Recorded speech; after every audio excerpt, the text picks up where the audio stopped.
Welcome back to my mini vlog day 6. ಇವತ್ತು Sunday ಆಗಿರೋದ್ರಿಂದ ಲೇಟಾಗಿದ್ದೆ, ಏನೂ ಬ್ರೇಕ್ಫಾಸ್ಟ್ ಮಾಡೋಕ್ಕಾಗಿಲ್ಲ. ಸೊ ಹಸ್ಬೆಂಡ್ ನನಗೋಸ್ಕರ ಅಂತ ಕಾಳು ಸೂಪೆಲ್ಲ ಬುಕ್ ಮಾಡಿದ್ರು, ದೋಸೆ ಕಾಳು ಸೂಪೆ ತೊಗೊಂಡೆ.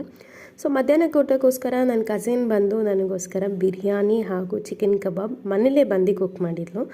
ಸೊ ಅದರದ್ದು ಕೆಲವೊಂದು ಕ್ಯಾಪ್ಚರ್ಸ್ ಮಾಡ್ಕೊಂಡಿದ್ದೇನೆ, ಸೊ ಅದನ್ನು ನಿಮ್ಮ ಜೊತೆ ಶೇರ್ ಮಾಡ್ಕೊತೀನಿ. ಸೊ ಮೊದಲಿಗೆ ನಾವೇನೇನು ಯೂಸ್ ಮಾಡಿದ್ವಿ: ಈರುಳ್ಳಿ, ಶುಂಠಿ ಬೆಳ್ಳುಳ್ಳಿ ಪೇಸ್ಟ್, ಟೊಮ್ಯಾಟೊ ಪೇಸ್ಟ್, ಪುದೀನ, ಕೊತ್ತಂಬರಿ ಹಾಗೂ ಹಸಿರು ಮೆಣಸಿನ್ಕಾಯಿ ಪೇಸ್ಟ್, ಒಂದು ಅರ್ಧ ನಿಂಬೆಹಣ್ಣು. ಆಮೇಲೆ ಒಗ್ಗರಣೆಗೆ ಬೇಲು, ಸೋಂಪು, ಅರಿಶಿನದ ಪುಡಿ, ಚಕ್ಕೆ, ಲವಂಗ, ಏಲಕ್ಕಿ, ಸ್ಟಾರ್ ಹೂವು, ಕೆಲವೊಂದು ಸ್ಪೈಸಸ್ ಹಾಕಿ ಒಗ್ಗರಣೆ ಮಾಡಿದ್ವಿ.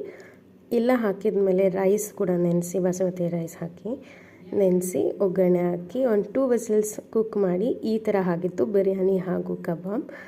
ಸೊ ಮಧ್ಯಾಹ್ನ ಲೇಟಾಗಿ ಆಗಿರೋದ್ರಿಂದ ನೈಟ್ ನಾನು ಅಂಜೂರ್ ಜ್ಯೂಸ್ ಕುಡಿದೆ, ನನಗೆ ಹೆವಿ ಆಗಿಬಿಟ್ಟಿತ್ತು. ಸೊ ಅಂಜೂರ್ ಜ್ಯೂಸೇ ಮುಗಿಸ್ದೆ. ಸೊ ಇದಾಗಿತ್ತು ನನ್ನ ಡೇ 6. ಸೊ ಲಾಸ್ಟಲ್ಲಿ ನ್ಯಾಚುರಲ್ಸ್ ಐಸ್ ಕ್ರೀಮ್ ಜೊತೆ ಎಂಡ್ ಮಾಡಿದೆ. ಇದಾಗಿತ್ತು ಡೇ 6. ರಕ್ಷಿತಾ ನನಗೋಸ್ಕರ ಬಂದು ಕುಕ್ ಮಾಡೋದಕ್ಕೆ ಥ್ಯಾಂಕ್ ಯು ಸೋ ಮಚ್.